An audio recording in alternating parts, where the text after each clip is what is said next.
Students हम discuss करेंगे important news के बारे में और उससे रिलेटेड जो इन्फॉर्मेशन है हमारी यूपीएससी के एग्जाम के पर्सपेक्टिव से इम्पोर्टेंट, उसको हम यहाँ पर डिस्कस करेंगे। First news is regarding the smaller saving schemes के बारे में है। स्टूडेंट्स, गवर्नमेंट के द्वारा 2 स्मॉलर सेविंग स्कीम्स है, वहाँ पे इंटरेस्ट रेट है उसको इंक्रीज किया गया है, जिसके अंदर एक सुकन्या समृद्धि योजना भी है। अगर हम सुकन्या समृद्धि योजना के बारे में डिस्कस करें स्टूडेंट, तो किसी भी गर्ल चाइल्ड के जो पेरेंट है उनके द्वारा पोस्टल ऑफिस के अंदर एक अकाउंट है जिसको ओपन किया जाएगा, जिसे कि हम सुकन्या समृद्धि अकाउंट के रूप से जानते हैं। 18 ईयर का जो गर्ल चाइल्ड का एज है वो कंप्लीट होने के समय में जो अकाउंट के अंदर जो मनी है उनको डिपॉजिट किया गया, उनको वहां से विड्रॉ है वो किया जा सकता है, जिसको कि गर्ल चाइल्ड का जो हायर एजुकेशन है उसके पर्सपेक्टिव से यूज किया जा सके। अगर हम बात करें स्टूडेंट सुकन्या समृद्धि योजना के बारे में, तो एक इंपॉर्टेंट कंपोनेंट के रूप में ये रोल प्ले करता है बेटी बचाओ बेटी पढ़ाओ इनिशिएटिव के अंडर में। तो आप देखिए कि बेटी बचाओ बेटी पढ़ाओ इनिशिएटिव के अंडर में गवर्नमेंट का जो मेन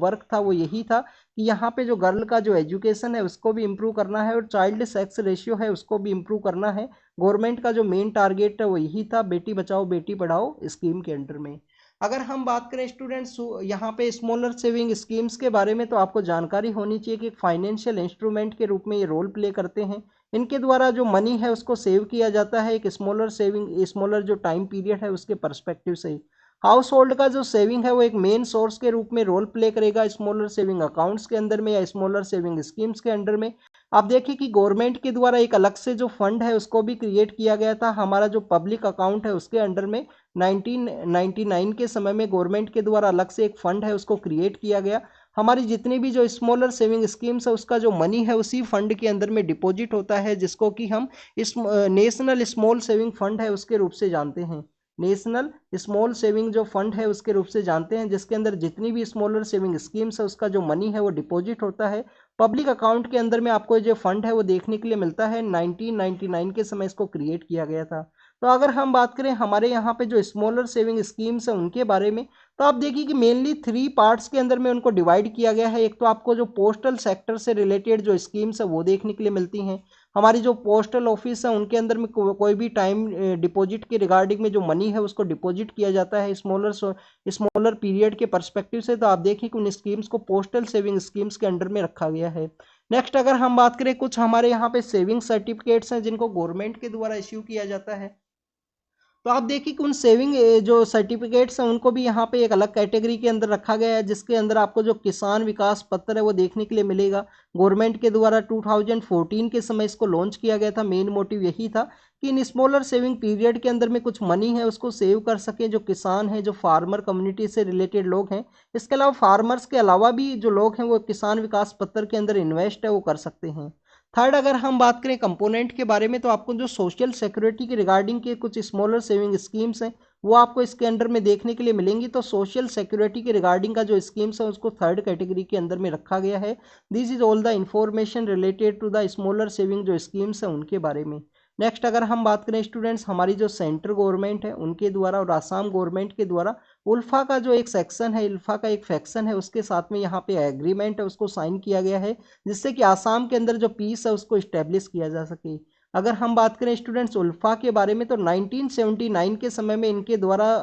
अपना जो स्टेट है उसके अगेंस्ट में, हमारा जो स्टेट है उसके अगेंस्ट में इनके द्वारा जो वॉर है वो डिक्लेयर किया गया था। काफ़ी सारे जो इंसर्जेंट्स एक्टिविटीज़ हैं वो इनके द्वारा कैरी आउट किए गए। आप देखिए कि 90s के समय में 1990 के आसपास के समय में उल्फा को एज ए टेररिस्ट ऑर्गेनाइजेशन के द्वारा गवर्नमेंट के द्वारा बैन भी किया गया था। तो इसके बारे में भी आपको पता होना चाहिए। यहाँ पे एग्रीमेंट यही साइन किया गया है कि उल्फा के उस फैक्शन से रिलेटेड जो पर्सन्स है उनके द्वारा जो अपना आर्म का जो एक्टिविटी है उसको छोड़ दिया जाएगा। मेन स्ट्रीम के अंदर जो एंट्री है उसको कैरी आउट किया जाएगा। और एक काफ़ी अच्छा एक गुड न्यूज़ है, हमारे जो नॉर्थ ईस्ट रीजन है उसके अंदर में गवर्नमेंट के द्वारा लास्ट कुछ ईयर के अंदर में काफ़ी सारे जो पीस एग्रीमेंट्स हैं उनको साइन किया गया है। आप देखिए कि 2015 के समय में जो नागा पीस अकॉर्ड है उसको साइन किया गया था। NSCN IM है, NSCN जो खापलांग का जो ग्रुप है उसके साथ में गवर्नमेंट के द्वारा 2015 के समय में NSCN के साथ में NSCN नाम का एक ऑर्गेनाइजेशन हुआ करता था, जिसके साथ में जो नागा पीस अकॉर्ड है उसको साइन किया गया था। फिर 2020 के समय में अगर हम बात करें तो बोडो जो पीस अकॉर्ड है उसको साइन किया गया था। बोडो भी आप देखिए कि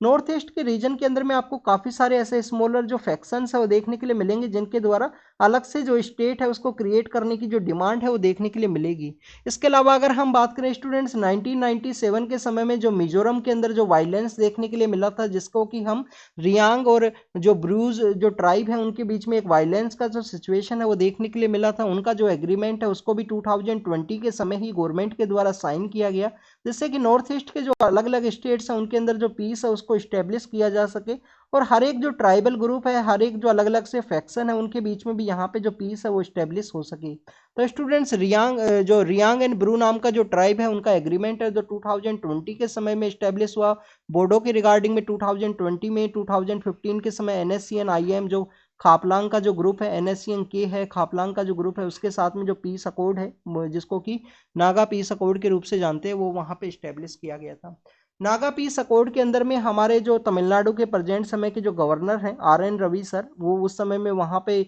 एक इम्पोर्टेंट ऑफिसर का जो रोल है उनके द्वारा प्ले किया गया था, एक इंटरलोक्यूटर के रूप में वहाँ पे नागा पीस अकॉर्ड है उसको साइन करने की रिगार्डिंग में।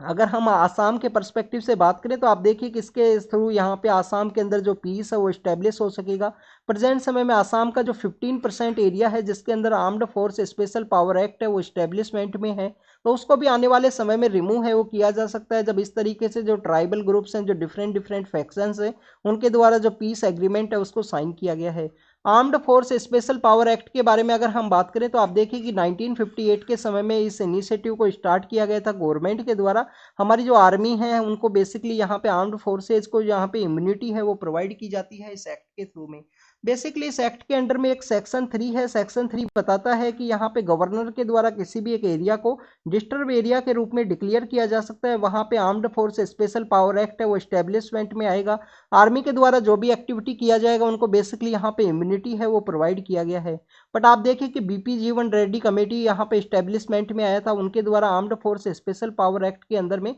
जुडिशियल रिव्यू है उसके बारे में बताया गया था। Armed force special power act का जो एस्टेब्लिशमेंट है 60 ईयर के आसपास हो चुका है, बट अभी भी यहाँ पे जो पीस है उसका एस्टेब्लिशमेंट नहीं हो सका, तो इसका एक फेलियर है उसके रूप में जो कंसर्न्स है वो भी समय समय पे रेज किए जाते हैं अलग अलग प्लेटफॉर्म्स के ऊपर में। नेक्स्ट अगर हम बात करें स्टूडेंट्स अर्जेंटीना के पर्सपेक्टिव से है, आप देखिए कि ब्रिक्स को एक्सपेंड किया गया था रिसेंटली, जो ब्रिक्स का जो समिट हुआ उसके अंदर ब्रिक्स के जो लीडर्स हैं उनके द्वारा यहाँ पे ब्रिक्स का जो एक्सपेंशन है वो किया गया, न्यू मेंबर्स हैं उनको ऐड किया गया था, 6 न्यू मेंबर हैं उनको ऐड किया गया था, जिसके अंदर अर्जेंटीना के अंदर इलेक्शन हुए, वहाँ के नए प्रेसिडेंट है वो पावर के अंदर में आए हैं। आप देखिए कि नए प्रेसिडेंट जब पावर के अंडर में आए तो उनका जो पॉलिटिकल कैंपेन है उसके अंडर भी एक यहाँ पे मोटिव था कि ब्रिक्स के अंदर में हमको ज्वाइन नहीं करना है। एक तो आप देखिए कि अर्जेंटीना के अंदर में बेसिकली आपको देखने के लिए मिलेगा कि इन्फ्लेशन काफ़ी ज़्यादा हाई है। इसके अलावा जो न्यू प्रेसिडेंट पावर के अंडर में आए हैं उनके द्वारा आपको देखने के लिए मिलता है कि उनका एक मेन मोटिव है कि कोई ऐसी जो इकोनॉमीज़ हैं, जो कम्युनिस्ट इकोनॉमीज़ है, जिनके द्वारा अपना जो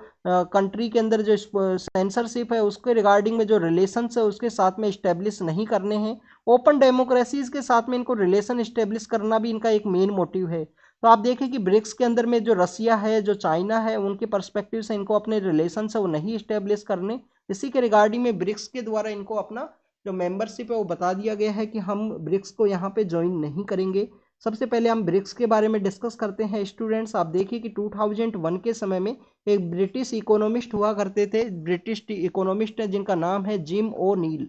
जिम ओ नील नाम का पर्सन है जिनके द्वारा बेसिकली जो ब्रिक का जो कॉन्सेप्ट है वो दिया गया था, ब्रिक का जो कॉन्सेप्ट है वो दिया गया था कि डेवलपिंग कंट्रीज को एक ग्रुप है वो बनाना चाहिए। आप देखिए कि 2003 के समय में इंडिया, ब्राजील और साउथ अफ्रीका के द्वारा भी एक ग्रुप बनाया गया था जो ब्रेसिलिया डिक्लेरेशन के थ्रू इस्टेब्लिशमेंट में आया था। इंडिया IBSA के नाम से हम उनको जानते हैं, IBSA नाम का जो ग्रुप है ब्रासिलिया डिक्लेरेशन के थ्रू में, ऐसा ही जो ब्रिक नाम का जो ग्रुप है वो सजेस्ट किया गया था जिम ओ नील के द्वारा, डेवलपिंग कंट्रीज के द्वारा इसको इस्टेब्लिश किया जा सके। आप देखिए कि 2006 के समय ये ब्रिक है वो इस्टेब्लिशमेंट में आया, 2010 के समय जो अफ्रीका है उसके साथ में भी ज्वाइन किया गया, तो ये ब्रिक्स के रूप में यहाँ पे इस्टेब्लिश हुआ 2011 के अंदर में। अगर हम ब्रिक्स के बारे में ही बात करें, आप देखिए कि वर्ल्ड का जो 41% पॉपुलेशन है उसको ये बेसिकली यहाँ पे रिप्रेजेंट करता है, ब्रिक का जो ऑर्गेनाइजेशन है। 24% जो ग्लोबल GDP है उसको ये प्रेजेंट करता है, और 16% जो ग्लोबल ट्रेड है उसको भी यहाँ पे शो किया जाता है इस ऑर्गेनाइजेशन के द्वारा। स्टूडेंट्स अगर हम बात करें यहाँ पे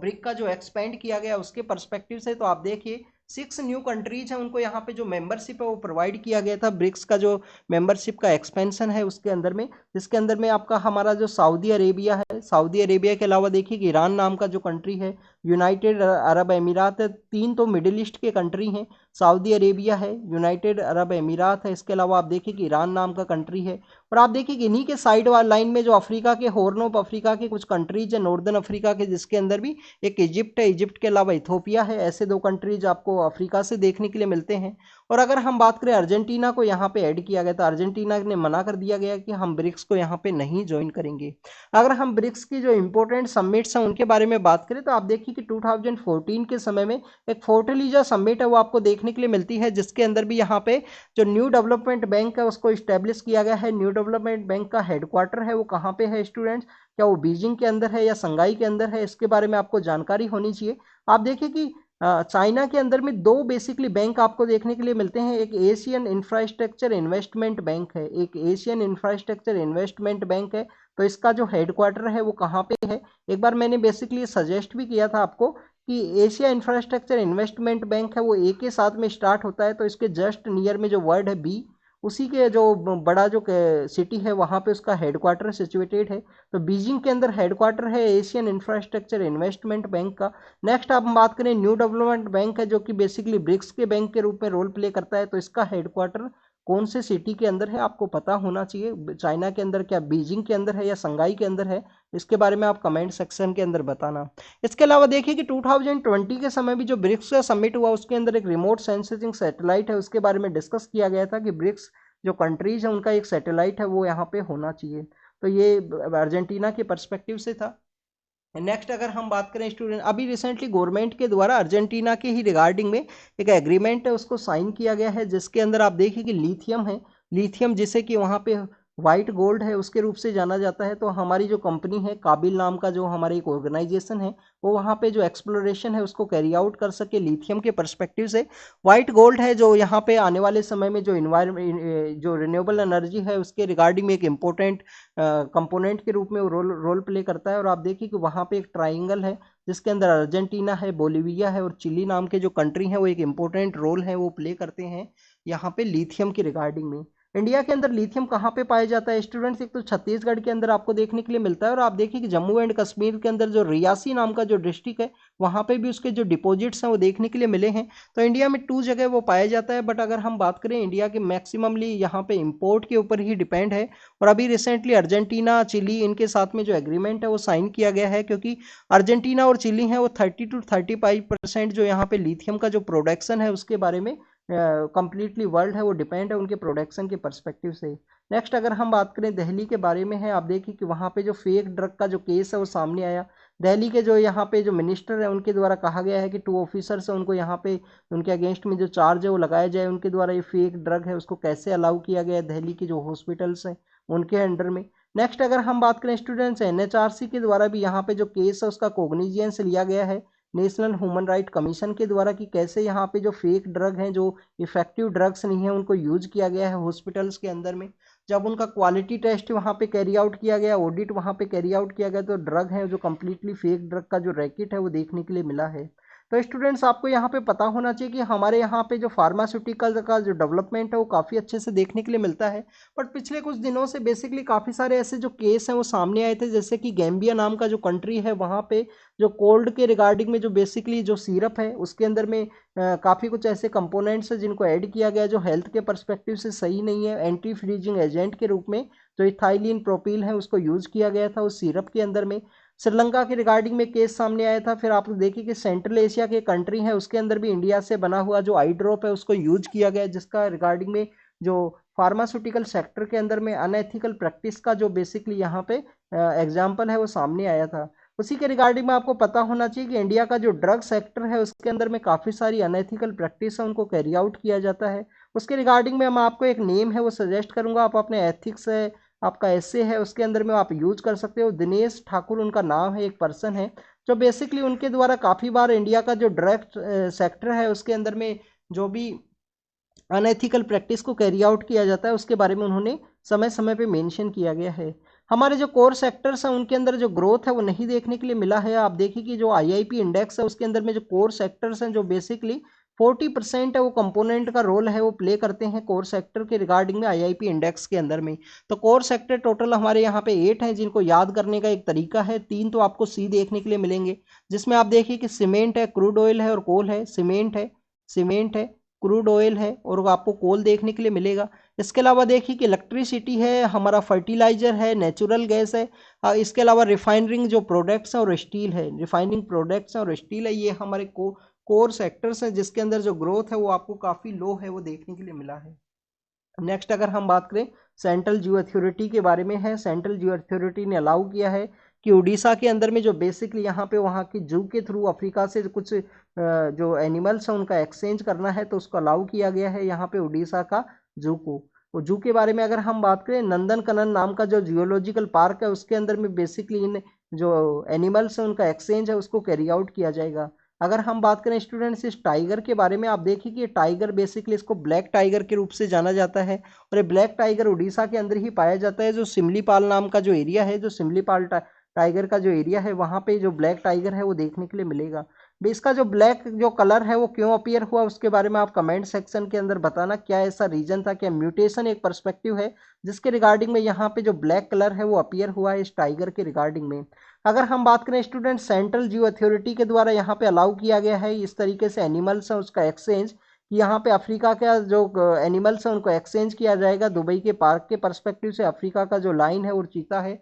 वो यहाँ पे उड़ीसा के जू के अंदर में आएगा, जो नंदन कनन नाम का जियोलॉजिकल पार्क है वहाँ से, और अफ्रीका के यहाँ पे उड़ीसा के द्वारा होग डियर है, गोर है, इन सभी को यहाँ पे देना होगा उस दुबई का जो पार्क है उसे। तो अगर हम बात करें सेंट्रल जियो अथॉरिटी जिसके द्वारा यहाँ पे अलाउ किया गया है जू के पर्सपेक्टिव से, आप देखिए 1992 के समय में सेंट्रल जियो अथॉरिटी को क्रिएट किया गया था वाइल्ड लाइफ प्रोटेक्शन एक्ट के अंडर में। वाइल्ड लाइफ प्रोटेक्शन एक्ट 1972 का एक्ट है, उसके अंडर में इसको क्रिएट किया गया था। इसके अंदर में हमारे जो minister of environment, forest and climate change है वो इसके एक चेयरमैन के रूप में देखने के लिए मिलेंगे सेंट्रल जियो अथॉरिटी के। और आप देखिए कि 10 मेंबर्स इसके और पार्ट हैं, इसके अलावा टोटल 11 मेंबर्स हैं सेंट्रल जियो अथॉरिटी के, जिनके द्वारा यहाँ पे अलाउ किया गया है मैं यहाँ पे एनिमल्स का जो एक्सचेंज है उसको। वाइल्ड लाइफ प्रोटेक्शन एक्ट 1972 के अंडर में इसको क्रिएट किया गया है, इसके बारे में आपको जरूर से जानकारी होनी चाहिए। काफ़ी बार यूपीएससी के प्रीलिम्स के अंदर में आपको एक ऑर्गेनाइजेशन का नाम पूछ लिया जाएगा, कौन से एक्ट के थ्रू उसको क्रिएट किया गया उसके बारे में आपको पता होना चाहिए, क्योंकि इन्वायरमेंट के रिगार्डिंग में भी काफ़ी सारे एक्ट हैं, जिसके अंदर में हमारा इन्वायरमेंट प्रोटेक्शन एक्ट है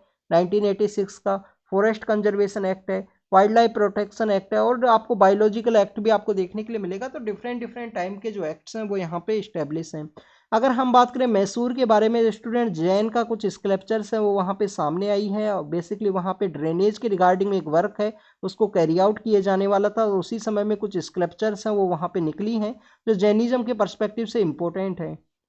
अगर हम बात करें स्टूडेंट्स कर्नाटक के रीजन के बारे में, तो आप देखें कि दिगंबर और श्वेतांबर नाम का एक कॉन्सेप्ट आपको देखने के लिए मिलता है, जो भद्र भाऊ और नेस्तल भाऊ नाम के दो पर्सन्स हुआ करते थे, जिनके पर्सपेक्टिव से जैनिज्म है दो सेक्टर्स के अंदर में डिवाइड हुआ। तो आप देखिए कि वहीं वो भी आपको कर्नाटक के अंदर ही देखने के लिए मिलेगा, जो वहाँ पे श्रवण बेलगोला नाम की जो जगह है, जहाँ पे बेसिकली कुछ लोग सदर्न इंडिया के अंदर रह गए थे, कुछ लोग नॉर्दर्न इंडिया के अंदर वापस रिटर्न कर गए उस समय में के एरा के अंदर में। तो आप देखिए कि जो जैनिज्म के अंदर जो डिवाइड हुआ है वो भी कर्नाटक के अंदर ही, कर्नाटक के अंदर में काफ़ी सारी जो इम्पोर्टेंट स्टैच्यूज हैं वो भी सिचुएटेड हैं जैनिज्म के पर्सपेक्टिव से, जिसके अंदर आपको जो महाबली, जो हमारे यहाँ पे बाहुबली हुआ करते थे, बाहुबली जो हुआ करते थे इन जैनिज्म के अंदर में, जो आपको तीर्थंकर हैं, फर्स्ट जो तीर्थंकर है ऋषभ देव जी, उनके जो सन हैं बाहुबली, उनका बेसिकली वहाँ पे एक सेरेमनी है उसको भी कैरी आउट किया जाता है समय समय पे, काफ़ी सारे ईयर्स के बाद में। लास्ट टाइम 2017-18 के समय में उसको कैरी आउट किया गया था। तो आप देखिए कि वो जो बाहुबली है वो जो सेकंड यहाँ पे फर्स्ट जो तीर्थंकर हैं ऋषभ देव जी उनके सन हैं। तो ये काफ़ी इंपॉर्टेंट स्टैचू है बाहुबली का, कर्नाटक का जो श्रवण बेलगोला का जो रीजन है वहाँ पे। अभी यहाँ पे जैनिज्म का कुछ स्कल्पचर है वो मिला है आपको। यहाँ पे जैनिज्म के पर्सपेक्टिव से कुछ इन्फॉर्मेशन पता होनी चाहिए कि टोटल 24 तीर्थंकर हैं, जिसके अंदर महावीरा हैं वो काफ़ी ज़्यादा फेमस हैं। आप देखिए कि महावीरा के द्वारा कौन सी जगह है अपना जो फर्स्ट सेरेमन है वो दिया गया था, पावा नाम की जो जगह है वहाँ पे इनके द्वारा अपना जो फर्स्ट सेरेमन है वो डिलीवर किया गया था। बुद्धिज्म के भगवान लॉर्ड बुद्धा के द्वारा अपना जो फर्स्ट सेरेमन है वो कहाँ पे दिया गया था स्टूडेंट,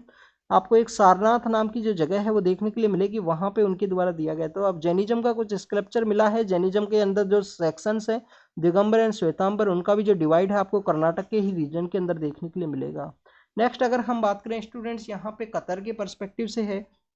आप देखिए कि यहाँ पे डिस्कस किया गया है कि कतर का जो कोर्ट ऑफ अपील है उसके द्वारा बेसिकली हमारे इंडियन जो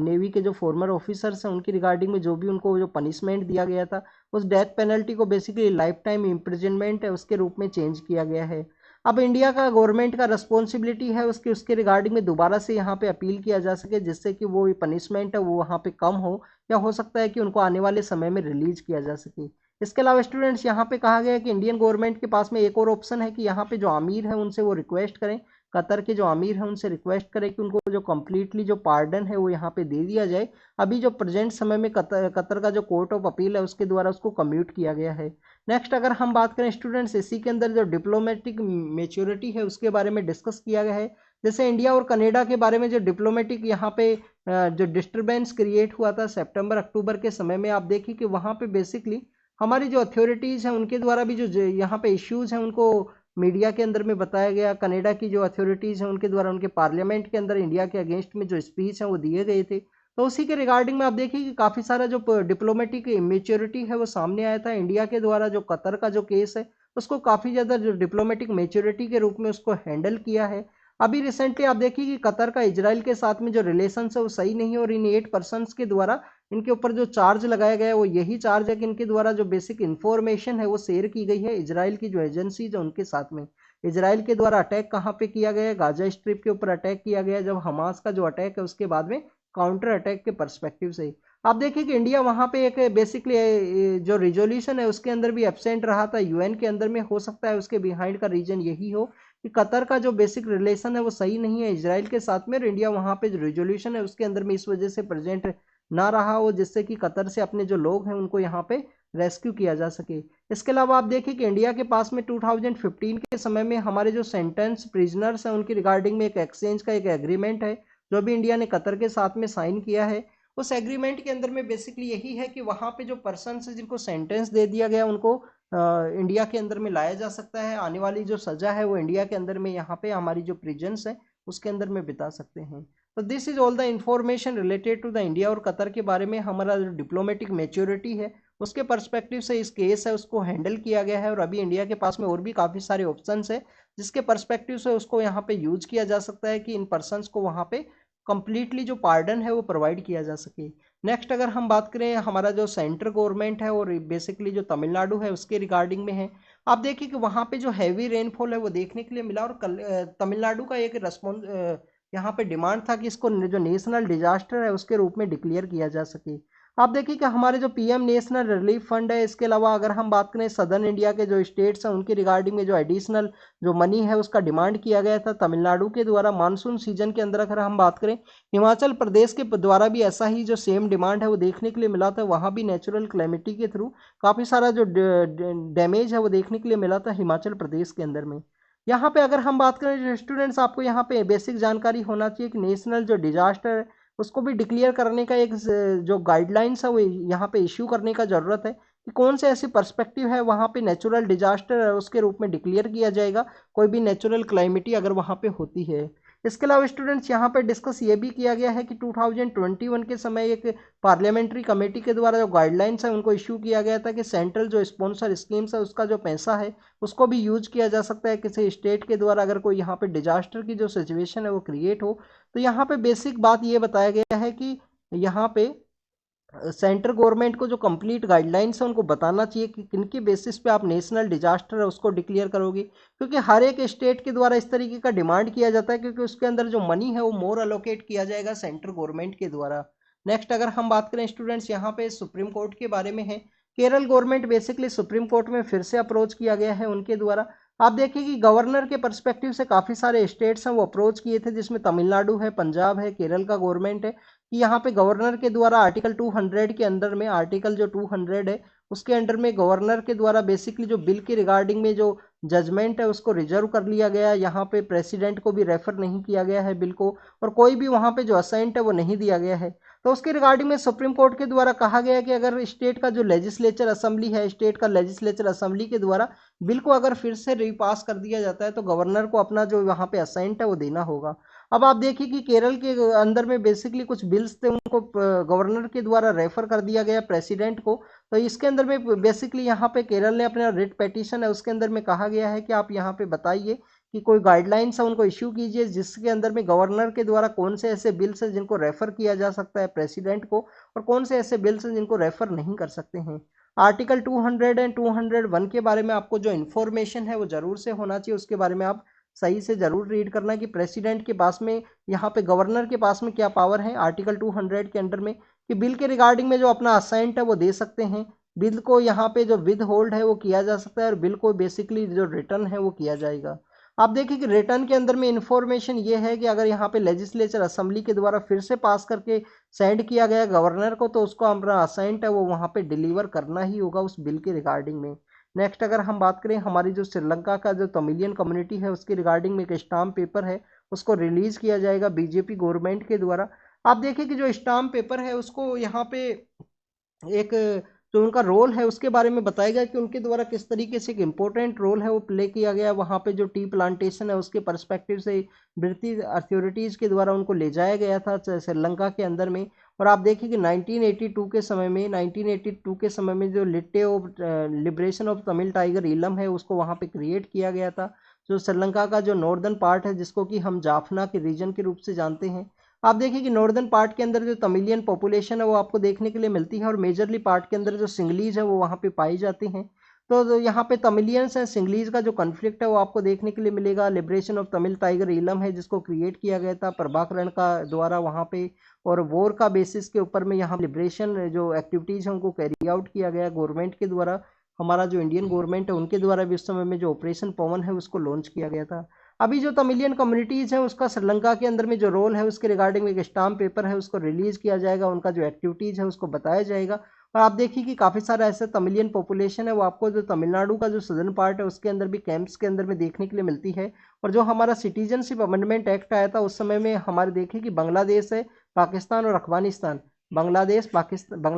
पाकिस्तान और अफगानिस्तान नाम का जो कंट्री है वहाँ से अदर देन मुस्लिम, क्योंकि वो मुस्लिम मेजोरिटी स्टेट्स हैं तीनों, अदर देन मुस्लिम जो कम्युनिटीज़ हैं जो वहाँ से अगर आती हैं तो उनको बेसिकली सिटीजनशिप देने की रिगार्डिंग में जो सिटीजनशिप अमेंडमेंट एक्ट है वो देखने के लिए मिलता है। तो उस समय एक डिमांड ये भी किया गया था कि जो तमिलियन कम्युनिटी है उसको भी इसके अंदर में ऐड किया जाए, जो श्रीलंका से माइग्रेट करके आए हैं उनको भी वहाँ पे ऐड किया जाए। नेक्स्ट अगर हम बात करें स्टूडेंट्स यहाँ पे हमारी नेवी के पर्सपेक्टिव से है। सबसे पहले आप देखिए कि 2022 के समय इंडियन नेवी ने अपना जो फ्लैग है उसको चेंज किया था। फ्लैग के अंदर में जो छत्रपति शिवाजी महाराज हैं उनका बेसिकली जो रोल है उसको बताया गया। अगर हम छत्रपति शिवाजी महाराज के बारे में बात करें तो हमारा जो मॉडर्न स्टेट है, उसके अंदर में नेवी को एज ए वॉरफेयर के रूप में यूज करने का जो एक्टिविटीज है उनके द्वारा कैरी आउट किया गया था। ईस्टर्न ऑफ जिब्राल्टर के रूप से उनको यहाँ पे जो डेजिग्नेशन है वो भी दिया जाता है उनके नेवी के जो डेवलपमेंट है उसके पर्सपेक्टिव से ही। नेक्स्ट अगर हम बात करें शिवाजी महाराज का ही द्वारा एक दुर्ग है जिसको बनाया गया था 2023 के समय में। हमारा जो नेवी है उसका जो नेवी डे है उसको सेलिब्रेट किया गया, शिवाजी महाराज के द्वारा बनाया गया जो सिंधु दुर्ग है उस रीजन के अंदर में। तो आप देखिए कि सिंधु दुर्ग के अंदर में जब उसको सेलिब्रेट किया गया था तो पीएम सर के द्वारा कहा गया कि हमें जो गुलामी की जो मानसिकता है उससे यहाँ पे निकलने का जो ज़रूरत है वो ज़रूरत है प्रेजेंट समय में। तो उसी के रिगार्डिंग में आप देखिए कि यहाँ पे इंडियन नेवी के द्वारा जो अपने इपोलेट्स हैं उनको यहाँ पे चेंज किया गया है, और ये कम्प्लीटली जो इंस्पायर है वो शिवाजी के द्वारा जो राज मुद्रा है जिसको इशू किया गया था उसी से कम्प्लीटली इंस्पायर है। तो उसी के रिगार्डिंग में यहाँ पर डिस्कस किया गया है। सिंधु दुर्ग के अंदर में 4 दिसंबर है उसको नेवी डे है उसको सेलिब्रेट किया गया। 4 दिसंबर को हम नेवी डे है वो क्यों सेलिब्रेट करते हैं? आप देखिए कि 4 दिसंबर 1971 के समय इंडियन नेवी के द्वारा कराची पोर्ट के ऊपर में अटैक किया गया था, और आप देखिए कि उसके अंदर कराची पोर्ट है उसको डिस्ट्रॉय कर दिया गया था, जिसके अंदर में जो ऑफिसर्स थे जिसमें बबरूवान यादव हैं, इस तरीके के कुछ ऑफिसर्स हैं जो इन्वॉल्व थे उसके शिप के रिगार्डिंग में, जिसके द्वारा जो कराची पोर्ट के ऊपर जो अटैक है वो कैरी आउट किया गया। उसे हम ऑपरेशन ट्राइडेंट के रूप से जानते हैं। ऑपरेशन ट्राइडेंट के अंदर में अटैक किया गया था 4 दिसंबर 1971 के समय में। उसी के उपलक्ष्य में इंडियन नेवी का जो उपलब्धि है उसके रूप में इंडियन नेवी का जो डे है उसको सेलिब्रेट किया जाता है 4 दिसंबर को। नेक्स्ट अगर हम बात करें कोविड का जो डाटा है उसको एनालिसिस करने के बारे में बताया गया है कि कम्प्लीटली उसको वे में उसको एनालिसिस किया जा सके, जिससे कि आने वाले समय में क्या डिसीजन लेना है, गवर्नमेंट को वैक्सीन का यूज करना है या नहीं करना है, उसके रिगार्डिंग में जो डिसीजन है उसको प्रिपेयर किया जा सके, उसके बारे में यहाँ पे MS स्वामीनाथन जो इंस्टीट्यूशन की जो इम्पोर्टेंट पर्सन है उनके द्वारा ये डिस्कस किया गया है। आप देखिए कि 2021 के समय में हमारा जो इसरो है उसके द्वारा काफ़ी सारी एक्टिविटीज़ हैं उनको कैरी आउट किया गया, काफ़ी सारा जो डेवलपमेंट है वो देखने के लिए मिला, जिसके अंदर आदित्य मिशन है, चंद्रयान मिशन है, वो सब आपका हमारा एक सक्सेस रेट है। उसी के रिगार्डिंग में हमारा एक्सपो सेट है उसको भी यहाँ पे लॉन्च किया जाएगा 2024 का जो फर्स्ट डे है 1 जनवरी, उसके दिन इसरो के द्वारा। एक्सपो सेट के बारे में अगर हम बात करें तो बेसिकली एक्सरे पोलराइजेशन सैटेलाइट है जिसके थ्रू PSLV C58 के थ्रू इसको लॉन्च किया जाएगा। ये फर्स्ट सैटेलाइट है जिसके द्वारा इसरो के द्वारा स्पेस के अंदर जो सेलेस्टियल बॉडीज हैं उनके थ्रू जो एक्सरे का जो एमिशन होता है उसका मेजरमेंट है उसको कैरी आउट किया जाएगा। हमारा जो स्पेस के अंदर जो सेलेस्टियल बॉडीज हैं उनकी रिगार्डिंग में जो एक्सरे का एमिशन होता है उसका यहाँ पे पोलराइजेशन का जो मेजरमेंट है उसको यहाँ पे कैरी आउट किया जाएगा स्पेस के अंदर में इस एक्सपोसैट सैटेलाइट के थ्रू में PSLV C58 के अंडर में PSLV C58 के अंडर में। नेक्स्ट अगर हम बात करें जो यहाँ पे LET है, LET बेसिकली यहाँ पे लश्कर-ए-तैयबा है। लश्कर-ए-तैयबा के जो फाउंडर हैं हाफिज़ सईद, उनको यहाँ पे एक्स्ट्राडिशन के रिगार्डिंग में इंडिया के द्वारा रिक्वेस्ट किया गया है। अभी रिसेंटली आप देखिए कि पाकिस्तान के अंदर इलेक्शन होने वाले हैं और वहाँ पे जो सेकंड नंबर के जो पर्सन है LET लश्कर-ए-तैयबा एक टेररिस्ट ऑर्गेनाइजेशन है, UN के द्वारा भी इसको बैन किया गया है। रिजोल्यूशन 1267 है यूनाइटेड नेशन सिक्योरिटी काउंसिल का, जिसके थ्रू LET है उसको बैन किया गया।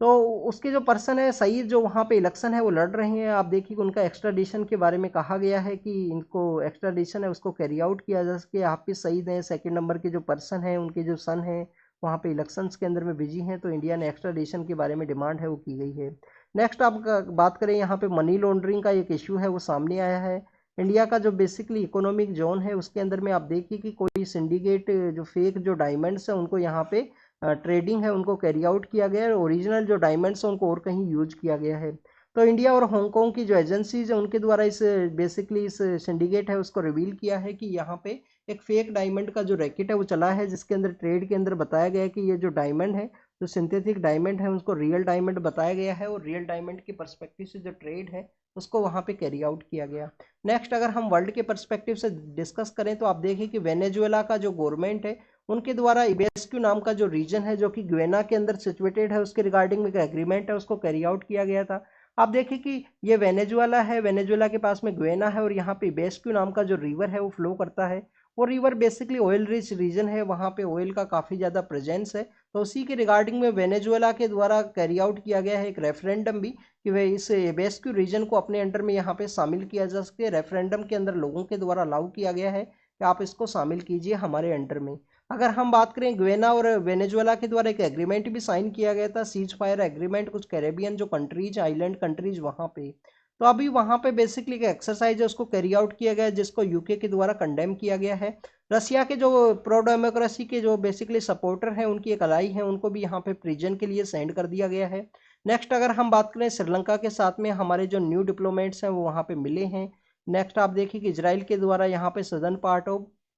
गाजा है वहाँ पे बॉम्बिंग है उसको कैरी आउट किया गया। और प्रेजेंट समय में जो इजिप्ट का जो कैपिटल है कैरो का जो रीजन वहाँ पे प्रेजेंटली जो सीज फायर के जो टॉक्स हैं वो चल रहे हैं। तो this is all the information related to the world page. Next अगर हम बात करें आप देखिए कि आपको बेसिकली एक देखने के लिए मिलेगा जिसको कि हम लिथियम ट्राइंगल के रूप से जानते हैं। नेक्स्ट आपको लिथियम ट्राइंगल है जिसके अंदर अर्जेंटीना है, बोलीविया है और आप देखिए कि चिली नाम का जो कंट्री है। तो इन तीन कंट्रीज के अंदर जो लिथियम का जो प्रेजेंस है वो काफ़ी अच्छा है। इंडिया के द्वारा अर्जेंटीना है, चिली है और ऑस्ट्रेलिया के साथ में जो एग्रीमेंट है वो साइन किया गया है। इंडिया का जो काबिल नाम का जो ऑर्गेनाइजेशन है उसके द्वारा वहाँ पे एक्सप्लोरेशन है उसको कैरी आउट किया जा सके। लिथियम के बारे में अगर हम बात करें जिसको व्हाइट गोल्ड के रूप से जाना जाता है और ये प्रेजेंट समय में या नेक्स्ट समय में जो कॉर्नर स्टोन के रूप में रोल प्ले करेगा रिन्यूएबल एनर्जी के प्रोडक्शन के पर्सपेक्टिव से। लिथियम आप देखिए कि चिली और अर्जेंटीना के अंदर 30 to 35% जो लिथियम है उसका जो प्रोडक्शन है वो किया जाता है। चिली के अंदर आपको जो 11% जो डिपॉजिट्स हैं वो देखने के लिए मिलते हैं। तो इंडिया का जो सिक्योरिटी है, रिन्यूएबल एनर्जी है, उसके पर्सपेक्टिव से इलेक्ट्रिकल व्हीकल्स का जो डेवलपमेंट है उसके पर्सपेक्टिव से काफ़ी ज़्यादा एक इम्पोर्टेंट रोल है वो प्ले करेगा। और चिली के द्वारा वर्ल्ड के अंदर जो 26% सप्लाई है वो कैरी आउट की जाती है लिथियम का। तो this is all the information related to lithium के बारे में। इंडिया के द्वारा एक्सप्लोरेशन को कैरी आउट किया जाएगा, वहाँ पे एग्रीमेंट को साइन किया गया है डील के थ्रू में। इंडिया के अंदर में कहाँ पे आपको लिथियम देखने के लिए मिलता है, जिसमें एक हमारा छत्तीसगढ़ का एरिया है और एक आपको देखने के लिए मिलेगा जम्मू एंड कश्मीर के अंदर रियासी डिस्ट्रिक्ट है, जहाँ पे उसके डिपॉजिट्स हैं वो पाए गए हैं। तो आने वाले समय में वहाँ पे लिथियम का जो एक्सप्लोरेशन है, वो जो प्रोडक्शन है उसको कैरी आउट किया जा सके, जो कि हमारे यहाँ पे रिन्यूएबल एनर्जी का जो बूस्ट है उसको कर सके। तो this is all the information आज के न्यूज़पेपर डिस्कशन का। आप इनको रीड कीजिए, रिवाइज कीजिए, जो भी इंपॉर्टेंट आपको लगे उसको आप नोट डाउन जरूर से कीजिए। Thank you students, thank you very much.